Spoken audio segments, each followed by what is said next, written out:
Good morning friends. तो मैं अभिजीत कुमार दुबे समृद्धिया इसके यूट्यूब चैनल पे आप सभी का हार्दिक स्वागत करता हूं, अभिनंदन करता हूं दोस्तों। तो एक महत्वपूर्ण सूचना के साथ आपके सामने उपस्थित हुआ हूं और महत्वपूर्ण मुद्दे पर कि TR3 का एग्ज़ाम होने वाला है 19 जुलाई से लेकर के 22 जुलाई के बीच। अब इसमें आपने देखा कि एग्ज़ाम से ठीक पहले लगातार BPSC आयोग के द्वारा, बिहार लोक सेवा आयोग के द्वारा लगातार क्या किया जा रहा है, तो प्रेस कॉन्फ्रेंस बुलाया जा रहा है और अलग अलग किए जाने वाले बदलावों के बारे में बताया जा रहा है।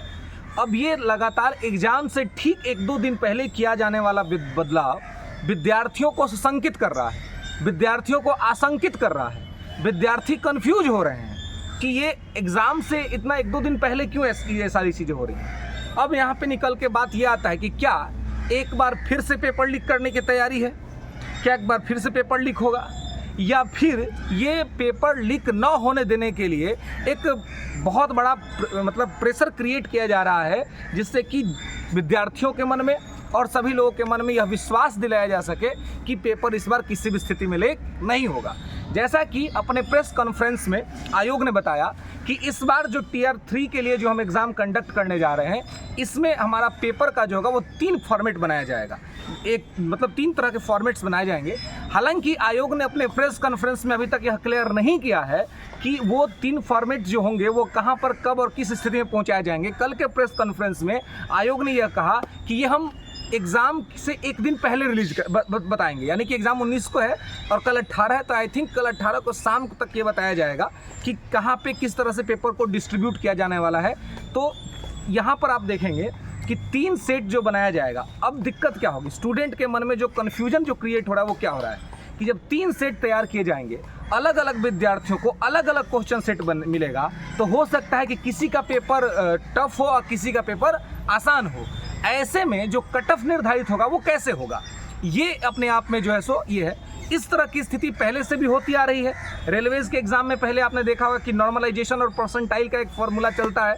NTA जो है, NTA इस तरह के रूल्स रेगुलेशन बनाती है। तो प्रेस कॉन्फ्रेंस में BPSC ने कहा कि जो सेंट्रल एजेंसीज परसेंटाइल या इस तरह के जो एग्ज़ाम होते हैं, जिसमें कि 2 शिफ्ट में एग्ज़ाम होता है या एक ही एग्ज़ाम में 2-3 पेपर बनाए जाते हैं, तो उसमें कट ऑफ की क्या प्रक्रिया अपनाई जाती है, उस चीज़ को देख करके हम ये करेंगे।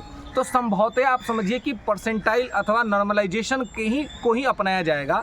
तो ऐसी स्थिति में आप देखेंगे कि कुछ विद्यार्थी से संतुष्ट होते हैं और कुछ विद्यार्थी से असंतुष्ट होते हैं। पीछे के आप एग्ज़ाम में देखेंगे जहाँ पे नॉर्मलाइजेशन और परसेंटाइल का फॉर्मूला लागू रहा है, उसमें विद्यार्थी ये कहते हुए पाए गए हैं कि मैंने इतना बनाया था, मेरा इतना स्कोर आ गया, मतलब ज़्यादा आ गया। कुछ में तो विद्यार्थी इतने असंतुष्ट होते हैं कि मेरा इतना सही हो रहा था लेकिन मेरा इतना कम आ गया। ये क्यों होता है? ये नॉर्मलाइजेशन और परसेंटाइल की वजह से होता है। तो ऐसी स्थिति में एग्ज़ाम से ठीक पहले इस तरह का बदलाव करने के लिए आयोग को थोड़ा तो विचार करना चाहिए था कि वो कम से कम विद्यार्थी को पहले से इन बातों को बता दिया जाए। लेकिन बहरहाल जो हो गया वो तो हो गया। अब आप जो है सो ये आप एज ए स्टूडेंट आप क्या कर सकते हैं? आप कुछ नहीं कर सकते हैं। इसलिए इस बदलाव को स्वीकार करना ही आपके लिए ज़रूरी है कि इस बदलाव को स्वीकार करके बिना तनाव लिए आप एग्ज़ाम हॉल में जाएं, क्योंकि परसों ही एग्ज़ाम है। तो अब आप बहुत ज़्यादा तनाव ना लीजिएगा, तो इससे आपको ही दिक्कत होगी और समस्या होगी। ठीक है, आयोग को जो करना है, आयोग अपना काम कर रहा है। साथ में आयोग ने एक निराशाजनक बात ये कही कि हम जो है ना, जो आपका पूरक रिजल्ट का जो बात था, जो सप्लीमेंट्री रिजल्ट का बात था, उस पर आयोग का स्टैंड दिखा कि आयोग क्या कहना चाह रहा है। हालांकि आयोग ने स्पष्ट तो कुछ नहीं कहा, लेकिन आयोग की पूरी बातों को अगर समझा जाए तो आयोग यही कह रहा था कि पूरक रिजल्ट हम नहीं देने जा रहे हैं।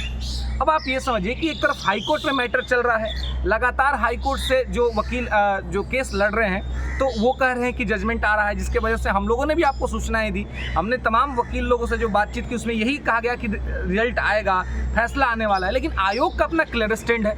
आयोग कह रहा है कि हम इस पर कोई विचार नहीं कर रहे, जबकि ये ठीक बात नहीं है।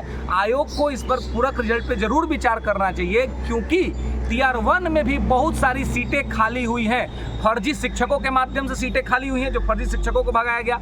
इसके अलावे टीचर वैकेंसी में एक जो दिक्कत ये है, जिसको कि आयोग को समझना चाहिए कि बहुत सारे विद्यार्थी ऐसे हैं जो 6 to 8 में भी एलिजिबल हैं, जो 9-10th में भी एलिजिबल हैं, जो 11-12th में भी एलिजिबल हैं। तो जब इतने लेवल पे एलिजिबल हैं और एक विद्यार्थी इन सभी जगहों पर एग्जाम दे रहा है, तो ज्वाइन तो वो किसी एक ही जगह पे करेगा ना, रिजल्ट तो उसका तीनों जगह पे आएगा। आज ज्वाइन वो किसी एक ही जगह पर करेगा, तो जब ज्वाइन वो किसी एक जगह पे करेगा तो बाकी जगह पर उसका सीट तो वैकेंट होगा ना। तो उसी एग्जाम में उस वैकेंट सीट पर सप्लीमेंट्री रिजल्ट दे करके या वेटिंग लिस्ट निकाल करके हम उन विद्यार्थियों को क्यों नहीं दे सकते? ये बात आयोग क्यों नहीं समझ रहा है? ये तो सोचना चाहिए कि हम ये काम कर सकते हैं। एक ही विद्यार्थी जब 6 to 8 में भी अपीयर हो रहा है, 9 10th में भी अपीयर हो रहा है, 11 12th में भी अपीयर हो रहा है, रिजल्ट तो वो अगर मान लीजिए उसका तीनों में आता है तो ज्वाइन तो वो किसी एक ही पर करेगा ना।